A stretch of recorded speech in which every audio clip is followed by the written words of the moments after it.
अगर मैं आपसे पूछूं कि एक दिन में कितने घंटे होते हैं, तो आप यही कहेंगे ना कि 24। मगर तारीख में कई दिन ऐसे भी गुजरे हैं जो महीनों और सालों से भी लंबे होते हैं। 9 मई भी हमारी तारीख का एक ऐसा ही दिन है जिसकी शाम 3 साल बाद भी नहीं हो सकी है।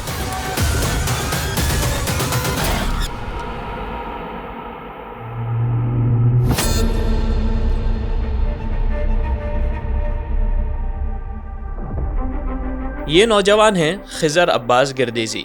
9 मई से 1 साल पहले ही इसे लाहौर के पर्ल कॉन्टिनेंटल होटल में जॉब मिली थी। ये नौकरी खिजर के ख्वाब की ताबीर की तरफ पेशकदमी थी और वो बतौर शेफ दुनिया में अपना नाम बनाना चाहता था। 9 मई को खिजर अब्बास अपने रूटीन के मुताबिक शिफ्ट ख़त्म होने के बाद रात 8 बजे पर्ल कॉन्टिनेंटल होटल से निकला और अपने घर पहुंच गया। मगर चंद रोज़ बाद उसे उठा लिया गया और कोर कमांडर हाउस पर हमले के मुल्जिम के तौर पर अदालत में पेश किया गया। और उस दिन से लेकर आज तक घर का वाहिद कफील और 3 बहनों का अकलौता भाई खिजर अब्बास कोट लखपत जेल में कैद है।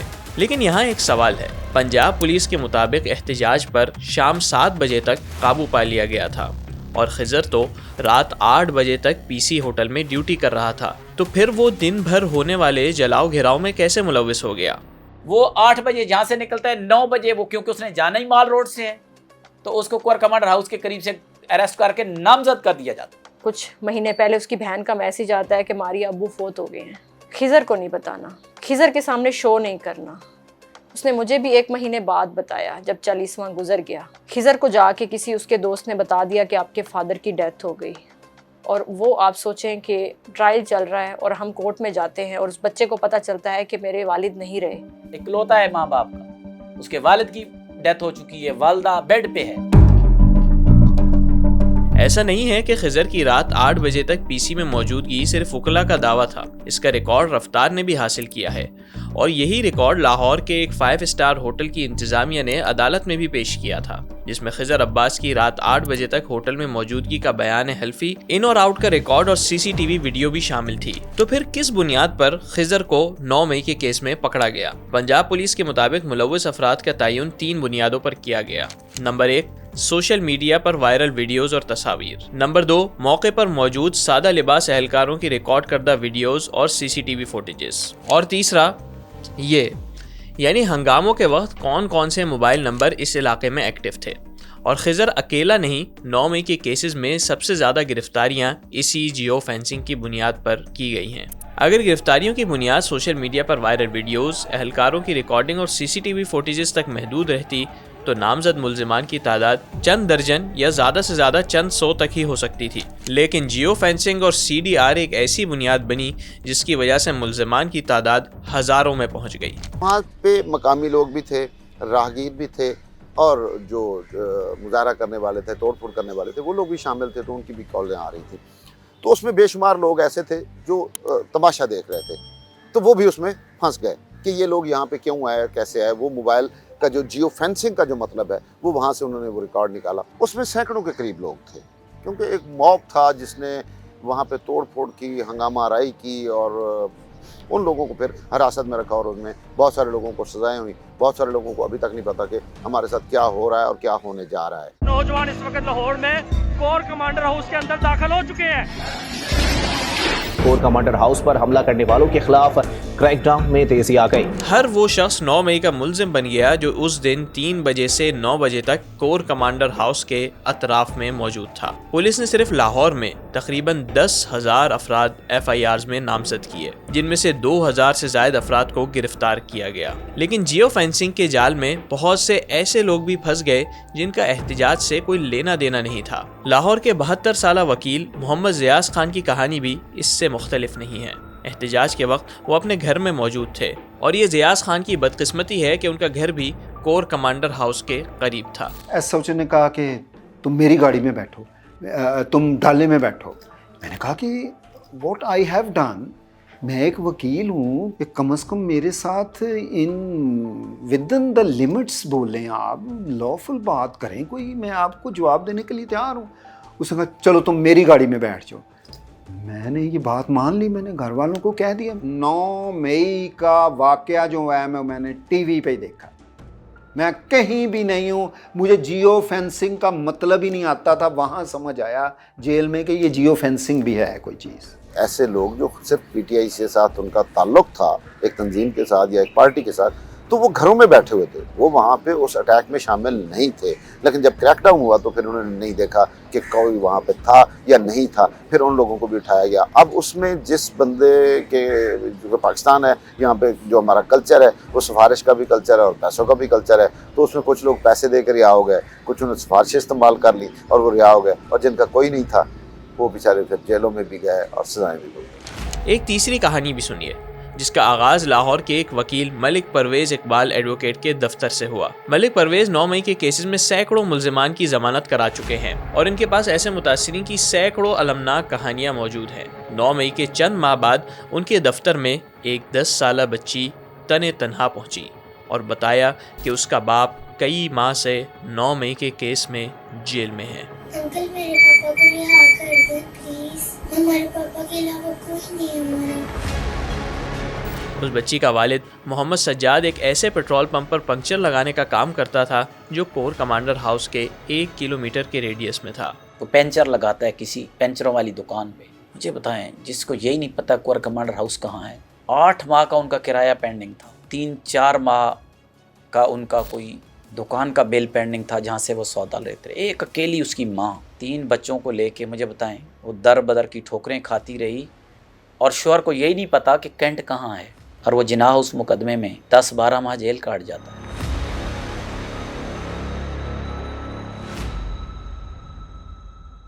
ये हमारी डॉक्यूमेंट्री का टॉपिक तो नहीं है, लेकिन यहाँ हमें एक और इंतहाई तकलीफ दे मसला नज़र आ रहा है, और वो ये कि पाकिस्तान में पूरा सिस्टम ख़वातीन के लिए इंतहाई अनसेफ है। ज़्यादातर ख़वातीन जुल्म, एमरजेंसी या उनके साथ अगर कोई जुर्म भी हो जाए तो उस पर आवाज़ उठाने के बजाय खामोश रहना प्रेफर करती हैं, और हमारा सिस्टम भी ऐसे बिहेवियर को शरीफाना और इस्लामी कहकर मज़ीद इनकरेज करता है। लेकिन सच ये है कि ख़वातीन की रफ्तार रोक कर पाकिस्तान कभी आगे नहीं बढ़ सकता।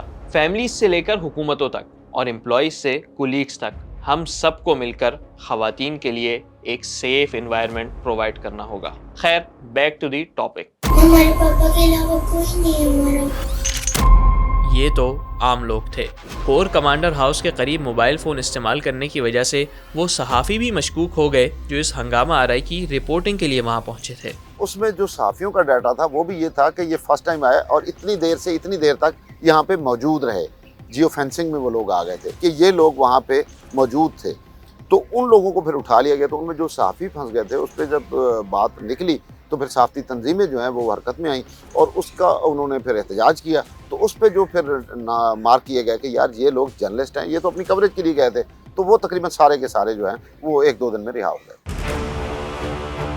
गिरफ्तार मुल्जिमान और उनके वकला का कहना है कि पुलिस ने जियो फेंसिंग में मशकूक करार पाने वालों से भी बहुत माल बनाया है, और 9 मई से पुलिस के माल बनाने की रविश ने भी कई दर्दनाक दास्तानें रकम की हैं। इन्हीं में से एक कहानी नदीम अब्बास की है, और इंसानी अलमी की इस कहानी में एक मुर्गे का भी किरदार है। नदीम अब्बास लाहौर कैंट के करीब एक चाय के ढाबे पर 500 रुपये दिहाड़ी पर काम करता था, और इस 500 रुपये पर ही लाहौर से मीलों दूर पतोकी के एक गांव में घर के 10 अफराद का गुजारा होता था। ढाबे के मालिक ने वादे के मुताबिक पुलिस को मंथली की रकम नहीं पहुंचाई थी, जिस पर पुलिस ने दिहाड़ीदार नदीम अब्बास को उठाकर हवालात में बंद कर दिया। जो बात जहन में रखने की है वो ये है कि गिरफ्तारी 9 मई से 5 दिन पहले की गई थी।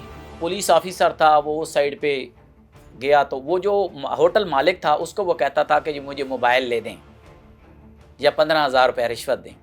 ढाबा था, वो बच्चा उसके पास काम करता था। वो पुलिस वाला वहाँ जाता है और वो मालिक नहीं होता, उस बच्चे को उठा लाता है, तो वहाँ थाने में रख देता है। 2-3 दिन वो पड़ा रहता है। फिर 9 मई हो जाता है।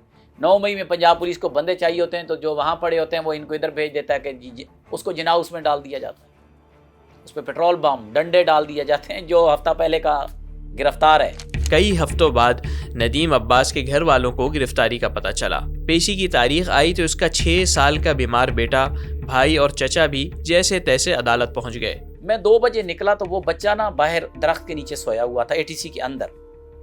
जब मैं जाके उसको मिला तो उसको 100+ बुखार था। तो मैंने उन्हें उसको वालिद से भी मिलाया बच्चे को, तो मैंने कहा आप जाएं, इंशाल्लाह इसकी ज़मानत हो जाएगी। तो वो छोटा बच्चा कहने लगा कि आप हमारे साथ बाहर आएँ। तो मैंने ये सोचा कि शायद इसकी दादी या वालदा साथ आई हैं, तो वो तसल्ली देने के लिए मैं साथ चला। बाहर मीडिया था बेतहाशा, तो मैं बाहर गया तो उसका एक और चाचा बैठा हुआ था जिसने एक तोड़े के अंदर मुर्गा छोटा सा ना वो बंद किया हुआ। तो वो बच्चा मुझे कहने लगा कि हमारे घर का जो कुल असासा है ये मुर्गा है, हमारे पास फीस के पैसे नहीं है, आप ये ले लें, तोहफा ले लें, बतौर फीस ले लें और मेरे वालिद को छुड़ा दें। मेरे पैरों के नीचे से ज़मीन निकल गई और जो उस बच्चे के चेहरे के तासुरात थे, मैंने वो उसको वापस करना चाहा तो मुझे ऐसे लगा कि वो महसूस कर रहा है कि शायद मैं इसके वालिद की ज़मानत नहीं कराना चाहता। मैंने उसका ठीक है बेटा मैं रख लेता। कई माह बाद नदीम अब्बास की ज़मानत हो गई तो परवेज़ इकबाल एडवोकेट ने नदीम अब्बास के बेटे को उसका मुर्गा भी वापस कर दिया। 9 मई की ये कहानियाँ सिर्फ जेल की बैरकों में नहीं बल्कि उन कैदियों के घरों के अंदर भी लिखी गई हैं। और ये तो वो लोग हैं जो ना हेडलाइन बने और ना ही ट्रेंड। और इनमें से बेशतर लोग वो थे जिनके अहले खाना के पास वकील को फीस में देने के लिए दुआओं के सिवा कुछ नहीं था। बहुत बड़े वकील हैं हमारे हामिद खान साहब, उनकी कॉल आती है कि एक बच्ची का शोहर गिरफ्तार है तो वो आपके पास आएंगे। तो मैं उसको कॉल करता हूँ तो जो ATC के अंदर मस्जिद है उसके बाहर वो खड़ी होती है और उसका ससुर उसके साथ होता है और उसने 2 माह की बच्ची को ऐसे उठाया होता है हाथों पे और हाथ में फीडर है और फीडर के साथ उसने 5,000 रुपया पकड़ा हुआ है। उसके चेहरे पे जो बेबसी है, उसने कई रातें मुझे सोने नहीं दिया। मैं उसके करीब जाता हूँ तो मुझे, क्योंकि मैं फ्री केस कर रहा था, मुझे था कि वो बेचारी पता नहीं कैसे वहाँ तक पहुँची। तो मुझे लगा कि ये फ़ीस की मद में ये पैसे लेके आई है। मेरी जेब में 1,000 रुपये का नोट था, मैंने उसकी 2 माह की बच्ची की उंगलियाँ खोल के उसमें दे दिया। तो उसने मुझे कहा कि भाई मैं आपके लिए फ़ीस लाई। मैंने कहा कितनी फ़ीस है? तो वो कहती है 5,000 किसी से मांग के लाई। मैंने कहा मेरी बहन, मेरी तो 5 लाख फ़ीस है। तो वो मुझे कहती है कि भाई बाकी दुआ दे सकते।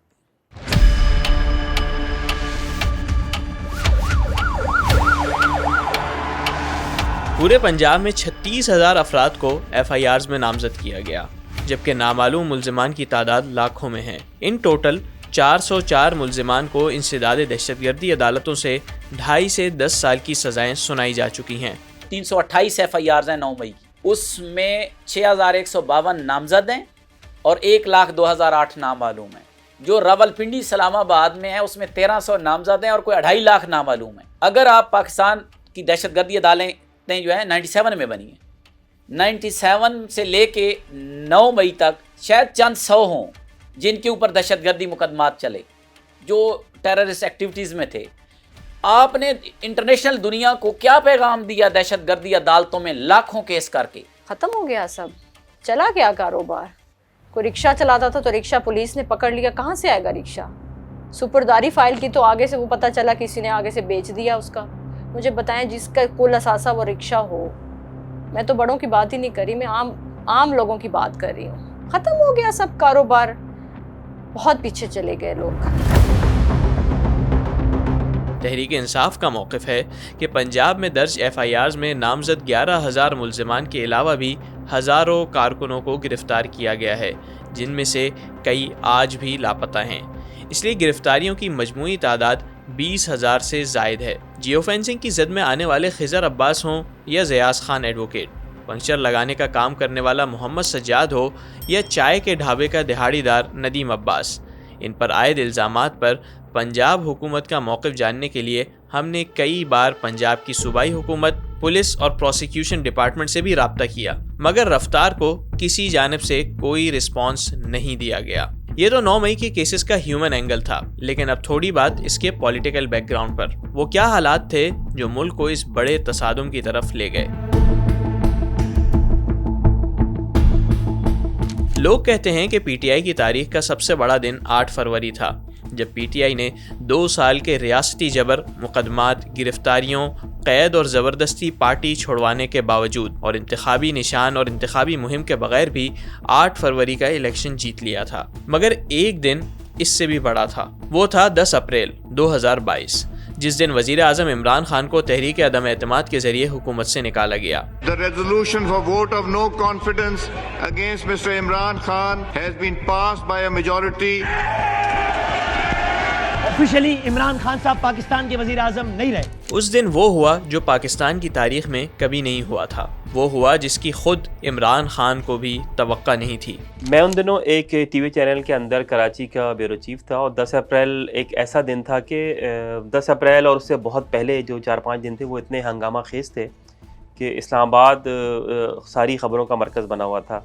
तहरीक एतमाद मंजूर हो रही है, फिर जिस तरह से अरकान की ख़रीदो फ़रोख्त हो रही थी, पीटीआई के जो एमएनएस थे वो टूट के सिंध हाउस से जो है वो बरामद हो रहे थे और फिर हुकूमती बेंचों के साथ वो मिलते चले जा रहे थे। तो इससे तहरीक एतमाद और उससे जुड़ी सारी ख़बरों का मरकज़ क्योंकि इस्लामाबाद था और एक टीवी चैनल के कराची के ब्यूरो चीफ के लिए उस दिन करने के लिए कुछ भी नहीं था। दफ्तर से घर वापस जाने लगा तो मैंने एक रास्ते में एक ऐसे मनाजिर देखे जिसकी मुझे बिल्कुल भी तवक्का नहीं थी। वो ये था कि मैं जब शारा फैसल से अपना घर जो मेरा मॉडल कॉलोनी की तरफ है, जब मैं उस तरफ जा रहा था तो सारे इलाकों से यानी कि शारा फैसल कॉलोनी से, मलीर से, मॉडल कॉलोनी से बहुत सारे नौजवानों की मोटरसाइकिलों की टोलियाँ जो थीं वो पीटीआई के झंडे उठाए राशिद मिनास रोड की तरफ बढ़ रही थी।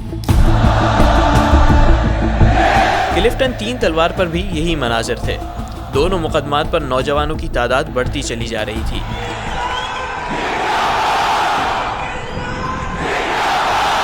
यही कुछ लाहौर के लिबर्टी चौक और पेशावर के हश्त नगरी बाजार में भी हो रहा था।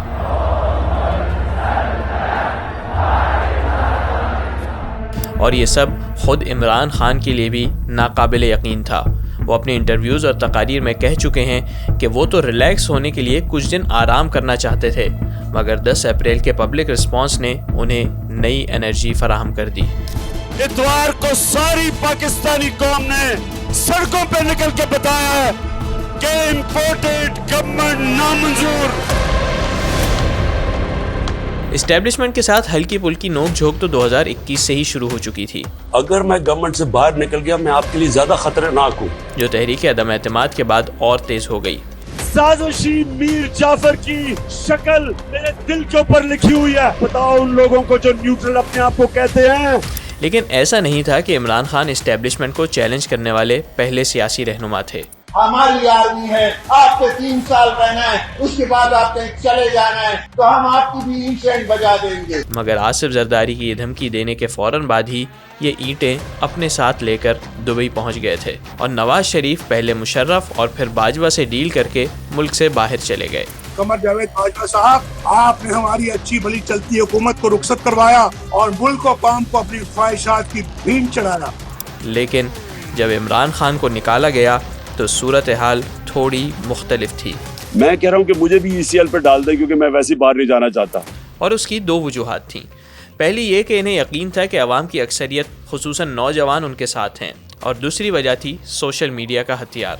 इमरान खान को भी अंदाज़ा था कि आने वाले दिनों में अल्ताफ़ हुसैन की तरह इनका भी मीडिया ब्लैकआउट होगा, मगर वो सोशल मीडिया की वजह से ये समझते थे कि रिवायती मीडिया पर पाबंदियों से इन पर कोई फ़र्क नहीं पड़ेगा। ये सोशल मीडिया का पाकिस्तान है। 6 करोड़ पाकिस्तान में मोबाइल फोन है।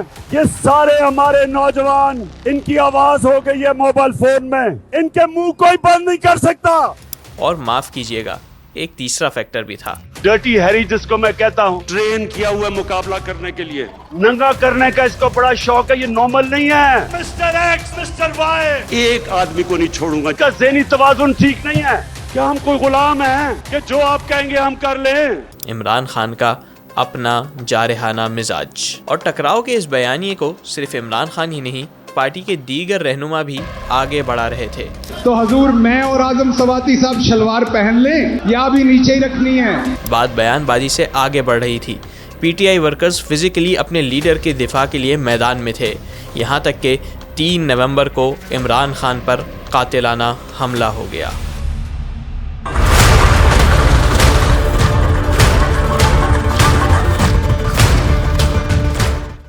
हमले के चंद माह बाद इमरान खान को जमान पार्क से गिरफ्तार करने की 2 बार कोशिश की गई, लेकिन दोनों बार पुलिस को कारकुनान की जानिब से शदीद मुज़ाहमत का सामना करना पड़ा। 18 मार्च और 3 मई को इन्हें इस्लामाबाद की अदालत से भी गिरफ्तार करने की कोशिश की गई, लेकिन कामयाबी हासिल ना हो सकी। फवाद चौधरी इमरान खान के करीब बैठे होते हैं, वहाँ से उठकर रोस्टरम पे जाते हैं और वहाँ जाकर चीफ जस्टिस साहब को रिक्वेस्ट करते हैं कि चीफ साहब हम यहाँ प्रोटेक्शन लेने के लिए आए हैं इमरान खान साहब, और यहाँ हमें ख़तरा है कि आपके इहाता अदालत से ही हमें गिरफ़्तार कर लिया जाएगा। तो ये 5 दिन 9 मई से 5 दिन पहले की मैं बात कर रहा हूँ। चीफ जस्टिस आमिर फारूक साहब ने कहा कि नहीं ऐसा जो है वो नहीं, ऐसा नहीं करेंगे ये। तो उन्होंने भी आगे से सारा लाया कि हाँ जी बिल्कुल ऐसा हम क्यों कैसे कर सकते हैं।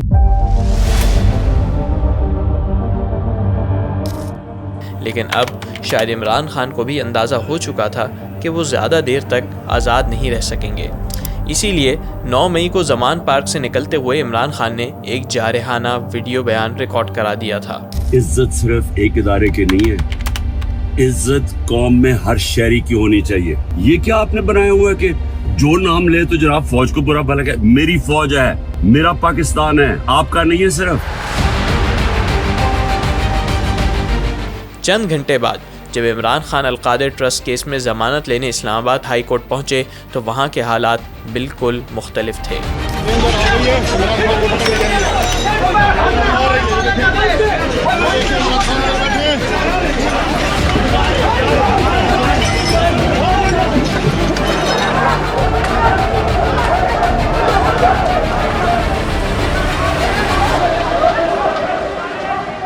खान साहब को हम अंदर तो ले गए बायोमेट्रिक वाले कमरे के अंदर, लेकिन बाहर से नॉक इस तरह से डोर होने लग पड़ा कि जिस तरह जो है ना वो कोई इस कमरे के ऊपर हमलावर होने लग गया। अब वहाँ पर CCTV कैमरे लगे हुए थे, तमाम फोटेजेस कवर हो रही थी। हमने कहा ऐसे कैसे किसी की ज़रूरत हो सकती है कि दिन दिहाड़े कोई आके खान साहब के ऊपर हाथ डालेगा। लेकिन हम देखते हैं कि दरवाज़ा जब नहीं खोला गया, दरवाज़ा खोलो खोलो दरवाज़ा खोलो दरवाज़ा खोलो, गालियाँ निकालें, ये कर देंगे वो कर देंगे। हमने कहा कि पता नहीं कौन नून लीग के आ गए हैं, ये क्या है, ये मतलब पुलिस एहलकार ऐसा क्यों कहेंगे, गिरफ्तार करना हो तो गेट पे बाहर कर लें। तो ये क्या वजह है कि यहाँ बायोमेट्रिक के कमरे के अंदर जो है वो ये आप लेकर आ गए। खान साहब उस वक्त व्हील चेयर के ऊपर थे, तो फिर उन्होंने यूँ करके मारे, बट वगैरह मारे, वो मारे, डंडे मारे, जो जिससे वो शीशे वगैरह तोड़ने वाली भी आप वीडियो देखते होंगे कि शीशे तोड़ रहे हैं ये करें। उन्होंने पहला दरवाज़ा तोड़ा, फिर उन्होंने दूसरा दरवाज़ा तोड़ा, ठीक है, और तोड़ के जब अंदर आए हैं, ठीक है, दरमियान में जो लोग थे, स्टाफ मौजूद था या जो लोग हम तमाम लोग वकील मौजूद थे, उनको भी मारना शुरू कर दिया। खान साहब को पकड़ कर घसीटते हुए कॉलर की तरह फिर जो आपने देखा लेकर गए।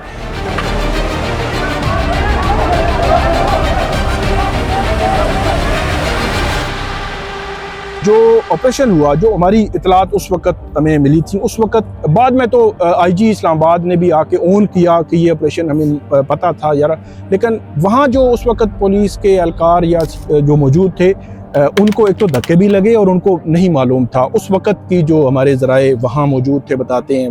लेकिन क्योंकि बाद में पुलिस ने एडमिट कर लिया उनके IG ने, तो वो आपको पता ही है फिर कौन पब्लिकली आकर कहता है कि ये ऐसा जो है वो नहीं हुआ होगा या नहीं हुआ है। बाहर इतना हल्ला गुल्ला मचा हुआ है और वो जो है वो एक दूसरे को धक्के पड़ रहे हैं, शीशे टूट रहे हैं, तो वो जो ग्लासेस हैं उन्होंने पहनी हुई हैं और हाथ रखा हुआ है इधर तो थोड़ी पे, तो वो जो है वो देख रहे हैं। तो इसका मतलब ये है कि उनका रिएक्शन कोई रिएक्शन नहीं था, बस नॉर्मल जिस तरह वो नज़र आ रहे हैं उसी तरह था। पाकिस्तान की अदालती तारीख में ऐसी कोई नज़ीर मौजूद नहीं थी। ऐसा मुल्ज़िम जो अदालत के सामने सरेंडर करने अदालती अहाते के अंदर मौजूद हो, उसे अदालत में पेश होने का मौका देने से पहले ही उठा लिया गया। इमरान खान की कानूनी टीम भागम भाग चीफ जस्टिस आमिर फारूक की अदालत में पहुंची, जहां केस लगा हुआ था। मगर इसके बाद अदालत में जो कुछ हुआ वो एक अलहदा कहानी है। जजेस गेट से ये जो गाड़ी निकली, अमूमी तौर पर जजेस गेट सिर्फ जजेस के लिए, इवन वकीलों के लिए भी नहीं, इवन सीनियर सिटीजन के लिए नहीं, इवन सीनियर वकीलों के लिए भी नहीं, किसी के लिए नहीं खुलता था। लेकिन बहरहाल वो वहाँ से उनको जो है वो ले जाया जाता है। जैसे ही ले जाया जाता है तो शोर मचता है। उस शोर में फिर जो कमरा जो था चीफ जस्टिस का, वहाँ पे हम जो है वो मौजूद थे। बैरिस्टर गोहर वहाँ पे कमरा अदालत में पहुँचे और वो उनका सांस जो है वो फूला हुआ था और उनकी आंखों में नमी थी, मतलब आप आंसू आप ये कह सकते हैं कि, और वो उनके अल्फाज जो है वो आपस में मैच नहीं कर रहे थे कि उन्होंने कहा कि वो इमरान खान को इस तरह जो है वो उठा कर ले गए हैं और मतलब वो सारी बात जो है वो बता रहे थे वहाँ कमरे अदालत में खड़े होकर। और फिर चीफ जस्टिस आमिर फारूक साहब आए और वहाँ पे वकील रोस्ट्रम पे चले गए और उन्होंने जो है वो ऊंची आवाज़ में बात करना शुरू कर दी कि हम आपसे प्रोटेक्शन लेने के लिए आए थे और आपकी अदालत से हमें गिरफ्तार कर लिया गया है और फौरी तौर पर आप वापस बुलाएं। तो आमिर फारूक जो है वो बड़े शुरू में ऑब्जर्वेशन उनकी सख्त रिमार्क्स आए, बरहमी का इज़हार कर दिया, IG को बुला लिया जी, सेक्रेटरी दाखिला को बुला लिया जी, फलां को बुला लिया जी, नैब पता चला जी नैब में गिरफ्तारी हुई है तो नैब वालों को बुला लिया। जो आमिर फारूक साहब को कह रहे थे कि इहाता अदालत से गिरफ्तार किया गया है, आप अभी ऑर्डर करें कि वापस बुलाएं। उन्होंने बरहमी का इजहार तो पूरा किया लेकिन ऑर्डर कोई नहीं किया। अदालत उस वक्त ऑर्डर कर देती और ये वापस बुला लेती तो ये जो आपको 9 मई सारा नजर आ रहा है तो हो सकता है चीज़ें जो है वो इस नहज पे ही ना जाती। मैंने कहा जी आमिर फारूक साहब बात सुनिए, आप खान साहब को बुलाइए, खान साहब को तलब कीजिए। उन्होंने कहा जी मैं ऑर्डर करता हूँ, अभी बुलाते हैं। बाद में आपने देखा कि कोई ऑर्डर नहीं हुआ, कुछ नहीं हुआ, क्योंकि सारी वो एक पूरा फिक्स मैच खेला गया था। वो उन्होंने कहा जी कि मैं CCTV फुटेजेस के लिए जो है ना वो करूँगा और उसकी मंगवाऊँगा और उस पर कमीशन बनाऊँगा और फलां करूँगा, कुछ भी नहीं हुआ। जो कुछ हाई कोर्ट के ऊपर हमला हुआ, क्या किसी के खिलाफ कार्रवाई हुई, आज तक CCTV फुटेज नहीं आई। और जो बात के CCTV फुटेज जो है वो हाई कोर्ट की वो कहीं जो है वो गुम हो गई। वो बल्कि 2-3 दिनों के बाद जब समाअत थी तो ओपन कोर्ट में एक जज साहब जो है उन्होंने कहा कि वो हमारी तो CCTV फुटेज ही उठा के ले। अच्छा बाबा, CCTV फुटेज कौन उठा के ले गया आज तक पता नहीं चला। कई महीनों से जारी महाज आराई और सख्त बयानात ने PTI कारकुनान को पहले ही चार्ज किया हुआ था और फिर इमरान खान की गिरफ्तारी के मनाजिर ने जलती पर तेल का काम किया। गिरफ्तारी के 1 घंटे के अंदर अंदर मुल्क के तमाम बड़े शहरों में मुजाहिरीन सड़कों पर निकल आए और एहतजाज शुरू हो गया। और इसमें कोई शक नहीं कि इस एहतजाज का रुख सूबाई या वफाकी हुकूमतों के ख़िलाफ़ नहीं बल्कि अस्करी इदारों की जानिब था। एक बार जब मजमा कोर कमांडर हाउस के सामने पहुंच गया तो फिर सूरत हाल किसी के काबू में नहीं रही।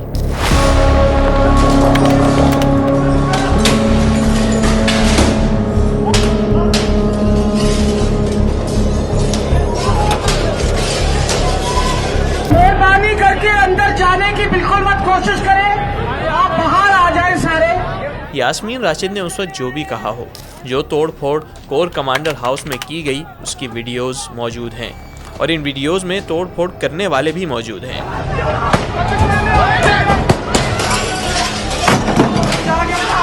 इसी दौरान की एक ऐसी वीडियो भी सामने आई थी जब कोर कमांडर लाहौर खुद भी मुजाहिरीन के दरमियान मौजूद नजर आए और इनकी सिक्योरिटी के लिए कोई एहलकार मौजूद नहीं था।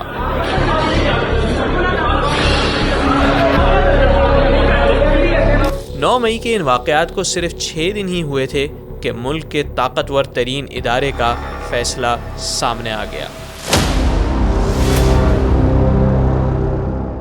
15 मई 2023 की कोर कमांडर्स कॉन्फ्रेंस का ये बयान आज भी ISPR की वेबसाइट पर मौजूद है, जिसमें कहा गया था कि एक मुनज़्ज़म मंसूबे के तहत शुहदा की तस्वीर और यादगारों की बेहुरमती की गई, जिसका मकसद इदारों को इश्तियाल दिलाकर रद्द अमल पर उकसाना था।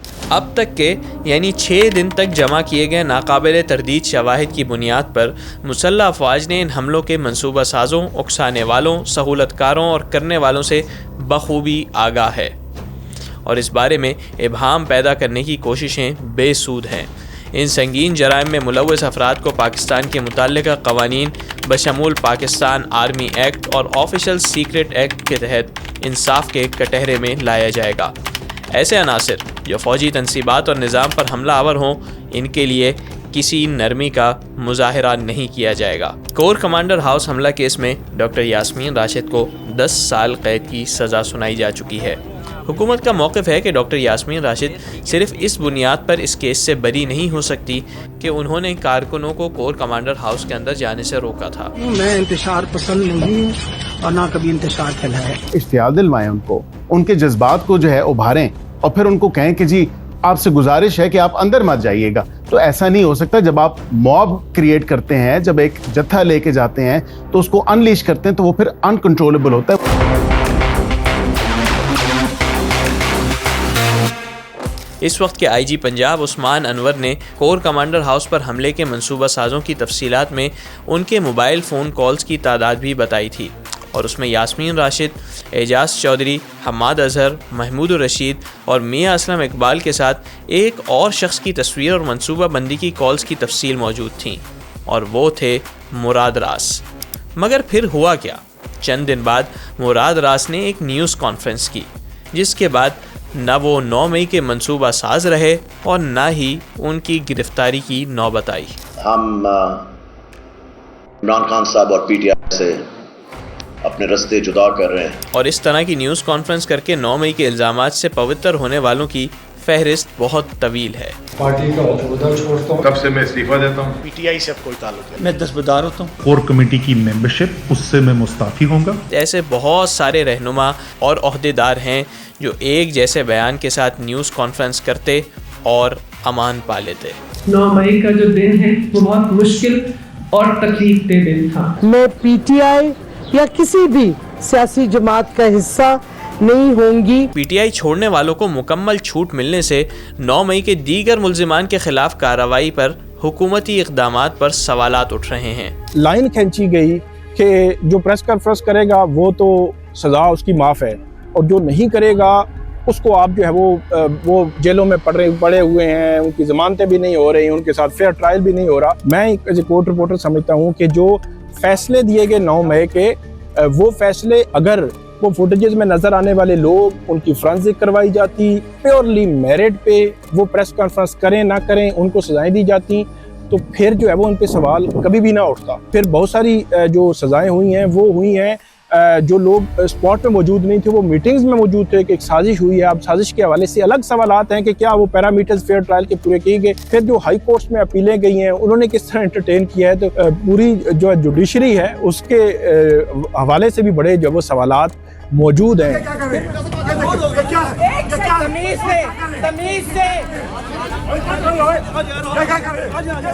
यही वो मरहला था जब इमरान खान ने 9 मई के मुकदमात की तहकीकात के लिए जुडिशल कमीशन और मुकम्मल CCTV वीडियो पेश करने का मुतालबा किया। जुडिशल इंक्वायरी करें, भाई पता तो चलाएं कि किसने ये जलाओ घराई की। आप उन्हें उनके ऊपर वो मुकदमे मिलिट्री ट्रायल करते हैं जो आप कुलभूषण यादव के भी नहीं करते, जो उसको भी प्रोटोकॉल आप देते हैं, वो बुनियादी हकूक भी आप आम आदमी को नहीं देते और आप उठा के सिविलियंस का ट्रायल कर रहे हैं। क्या उन्होंने कोई खुफिया राज लीक कर दिए थे? क्या आप समझते हैं कि इस वाक़ये पे जुडिशल कमीशन बनना चाहिए? मेरी बात सुने, एक बंदा बता दें जो तोड़-फोड़ कर रहा है और पुलिस वाला है, तो जुडिशल कमीशन बना दें। हसन नियाजी समेत 106 मुल्जिमान के केसेस मिलिट्री कोर्ट्स में चलाए गए। इन अदालतों में कन्वेंशन रेट यानी मुल्जिमान की सज़ाओं की शरह 100% रही। के खिलाफ जो नज़रसानी की जो दरखास्तें हैं या वो अभी तक पेंडिंग पड़ी हुई हैं। फिर जो सुप्रीम कोर्ट ने जो ऑर्डर किया था कि हुकूमत इस पे एक लेजिस्लेशन करेगी कि उनको हाई कोर्ट्स में अपीलों का राइट दिया जाएगा, वो अपीलों का राइट आज तक ना हुकूमत ने दिया ना ही अदालतों ने पूछा है। ना ही कोई अमेंडमेंट हुई है, ना ही कोई केसेस की सुनवाई हो पा रही है। देखिए जो सबसे बड़ा सेटबैक है वो ये है जो मिलिट्री ट्रायल्स के बाद जो कैदी हैं वो कोर्ट जब जाते हैं तो सबसे पहले कोर्ट ये कहता है कि आप उस ऑर्डर की कॉपी लाइए जिस ऑर्डर में ये लिखा हो कि आपको मिलिट्री कोर्ट से इतने सालों की सज़ा मिली है और क्यों मिली है। कोई जजमेंट की कॉपी, कोई ऑर्डर की कॉपी, आज तक इन लोगों के पास उस ऑर्डर की कॉपी नहीं मौजूद। जिस मुकदमा जो दहशतगर्दी अदालत में एक प्रॉपर कोर्ट में चला, वहाँ जज ने तमाम 48 गवाहों को सुना, उनकी जिरह सुनी। जिरह सुनने के बाद उन्होंने ये फैसला दिया कि ये तमाम गवाह झूठे हैं और तमाम एविडेंस जो है वो फोर्ज और फैब्रिकेटेड है, और उसने ये फैसले में लिखा हुआ है और उसने बरी कर दिया। क्या नामजद मुल्ज़मान को बरी कर दिया, उसके नामालूम मुल्ज़मान उन्हीं शहादतों की बुनियाद पर और उन्हीं गवाहों की गवाही से फौजी अदालत से कैसे सजा हो गई। 9 मई के कई केसेस इमरान खान के खिलाफ भी कायम किए गए हैं। इन केसेस में इमरान खान पर 9 मई की मंसूबाबंदी का इल्ज़ाम जिस तरह आयद किया गया है, इसका अदालतों में भी दिफा करना मुश्किल हो रहा है। तरह मुज़क्का खेज़ FIR दर्ज किया, फिर टेबल के नीचे कहानी जी, टेबल के नीचे गवाह ने सुन लिया कि इमरान खान साहब साजिश कर रहे हैं और उस गवाह ने आके फिर बाहर बता दिया कि इमरान खान साहब वो कर रहे थे और मैं उस वक्त टेबल के नीचे बैठा था। ये टेबल पड़ा हुआ है, ये टेबल पड़ा हुआ है, यहाँ कैसे बंदा छुप सकता है? जो खान साहब के टेबल वहाँ पर बनी गाला ज़मान पार्क के अंदर थे, वो तो शीशे के टेबल थे, उसके अंदर कैसे बंदा छुप सकता है? किसी पर्दे के पीछे कैसे छुप सकता है? अंदर कैसे घुस सकता है? वहाँ तो चेकिंग होती है। हमने इस डॉक्यूमेंट्री में कोशिश की है कि सिर्फ ऐसे केसेस को कवर करें जिनका कोई सियासी बैकग्राउंड नहीं था, लेकिन PTI के भी कुछ ऐसे केसेस हैं जिनके बारे में आपने किसी मेन स्ट्रीम मीडिया पर कोई ख़बर नहीं देखी होगी, क्योंकि उनके पास कोई बड़ा ओहदा नहीं था। इलाकाई लोग थे ना नून लीग के, उनको ये हिदायत मिली थी कि जो PTI के एक्टिव वर्कर है ना, हर यूनियन काउंसिल में उन्होंने अपने लोगों को बुला के कहा कि हर यूनियन काउंसिल का एक्टिव वर्कर जो है ना उसका नाम लिखाओ। वो नाम लिखाया, 6 पुलिस वाले आए, चलो जी थाने, नईम अख्तर, मैं जी सर, उन्होंने कहा आ जाओ। उसने मुझे बाजू से पकड़ा, सानू आर्डर है कि ए बंदे रेस्ट कर लो, ए लिस्ट ना पढ़ लो। और मैं पढ़िया वाकई। जो लोग 9 मई के केसेस में जेलों में रहकर आए हैं वो अंदर रह जाने वालों के बारे में बहुत कुछ बताते हैं। तो हमारे साथ एक लड़का था, अभी उसको 109 में 10 साल सजा मिली है। तो वो उसकी वालदा और 4 बहनें, वो 4 बहनों का अकलौता भाई था। उसको लेने के लिए वो आए तो उनको डंडे मार के दूर भगा दिया। और वो प्रिजनर वैन की खिड़की जाली वाली से कह रहा था कि मम्मा गाड़ी के आगे लेट जाओ, मम्मा गाड़ी के आगे। मैंने उसको बोला नहीं, लेटना नहीं है, मां ना मरवाई, बह जा आराम नाल, इन्होंने नहीं छड्डना, इन्होंने तो आर्डर मार दो, जोड़ा मरदा कोई गल नहीं। डॉक्यूमेंट्री के इब्तिदाई हिस्से में हमने लाहौर के वकील ज़ियास खान का जिक्र किया था। 9 मई के दिन उनकी उम्र तकरीबन 70 साल थी। पूरी ज़िंदगी वकालत करने वाले ज़ियास खान को अपने मुअज़्ज़ज़ पेशे पर बहुत फ़ख्र भी था, मगर गिरफ़्तारी के बाद वो फ़ख्र शायद बरकरार ना रहा। उस गाड़ी में खड़ा किया जाता था जहाँ पर मई, जून, जुलाई की धूप पड़ती थी, और यकीन करें कि वो कांस्टेबल समझते थे कि ये अंदर में एहतजाज कर रहे हैं, जबकि हम अपने सांस के लिए तड़प रहे होते थे। हमने ये फेस किया और मैंने कुल इसी तरह करते करते ना 6 माह काटे। और सबसे जो डिसऑनर हुई हमारी पर्सनैलिटी की वो ये थी कि जो हम हैंडकफ्स थे अपना, कि हम पढ़े लिखे लोग हैं और हम पे ATC कैसे लग गई, कि हमने किया क्या है, हमें ये तो बताया जाए।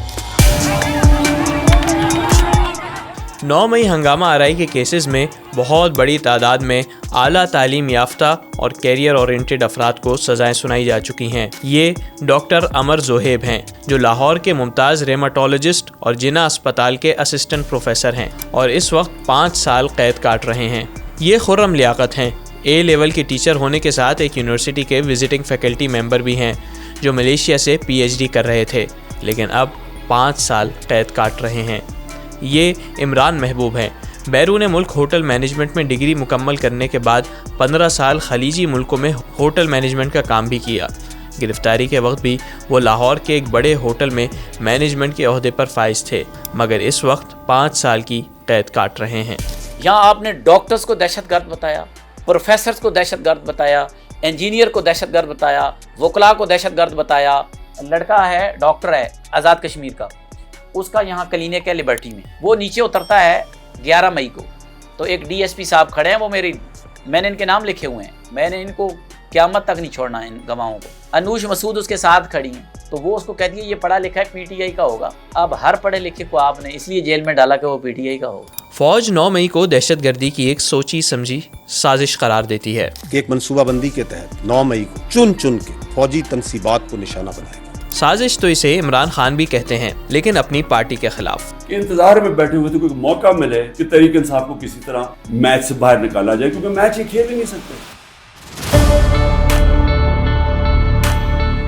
एक ज़माना था फैक्ट्स और फिक्शन में फ़र्क करना आसान था, लेकिन आज सोशल मीडिया के दौर में सबका सच भी अपना होता है, लेकिन कानूनी तौर पर सच वही होता है जिसके हक़ में जज फैसला कर दे। और इस लिहाज से 9 मई को जो कुछ हुआ वो दहशतगर्दी था और इसके ज़िम्मेदार इमरान खान और उनकी पार्टी हैं। लेकिन सियासी सच कानूनी सच से थोड़ा मुख्तलिफ होता है। भुट्टो की मिसाल आपके सामने है। सियासी तौर पर वही सच कामयाब होता है जिस पर ज़्यादा से ज़्यादा लोग यकीन कर लें, और इसका फ़ैसला तो 8 फरवरी को हो चुका है। देखिए, इसमें एक 9 मई का वाक़या है, फिर उसके बाद जो इलेक्शन का नतीजा आया है, तो अगर नतीजा ठीक है जिस तरह के हमारे रियासत का ये मौक़िफ़ है, तो फिर 9 मई के बयानियों को तो अवाम ने फिर दफन कर दिया है ना। अब आपकी मर्ज़ी है, आप जिस सच पर चाहें यकीन कर लें।